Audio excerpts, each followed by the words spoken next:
and South Korea will pay a 15% tariff rate, including 15% on autos, while providing historic market access to American goods like autos and rice.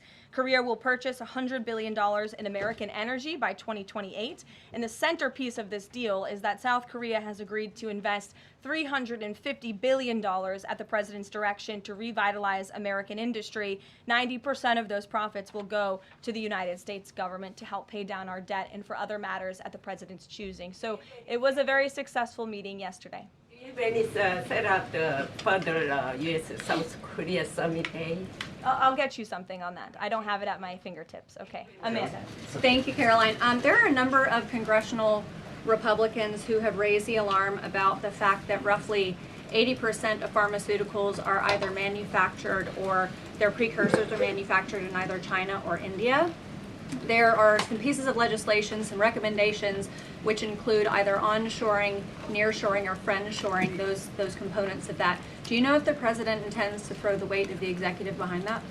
I don't have any updates for you at this time. I do have an update on our EU trade deal. I stand corrected. It's not $60 billion in investments. It's $600 billion in investments. I want to make that very clear. And I personally watched the president behind closed doors with the European president in Scotland negotiating this deal. And he got the most juice out of that squeeze that he could. And he was constantly looking out for America's interests. So I just wanted to clarify that one point. Deanna.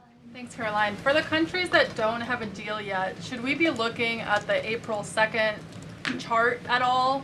Or is he negotiating and talking about having a set tariff rate, 10%, 20%? Those discussions are taking place with the trade team today, and again, we'll provide further guidance with that executive order once it is signed, and the answer to that question will be in that executive order. Is he looking to provide any more extensions today after his phone call with Mexico? Is there any other conversations like that? I do know that other foreign leaders around the world have reached out, and if the president decides to share the conclusions of those calls with all of you, he will do so himself. But I do want to reiterate what the president said about Mexico. Mexico is still paying tariffs. They're paying a 25% tariff on fentanyl, 25% tariff on cars, a 50% tariff on steel, aluminum, and copper. And additionally, Mexico has agreed to immediately terminate its non-tariff trade barriers, of which there are many. And as the president said, we will continue to talk to Mexico over the next 90 days with the goal of signing a larger trade deal.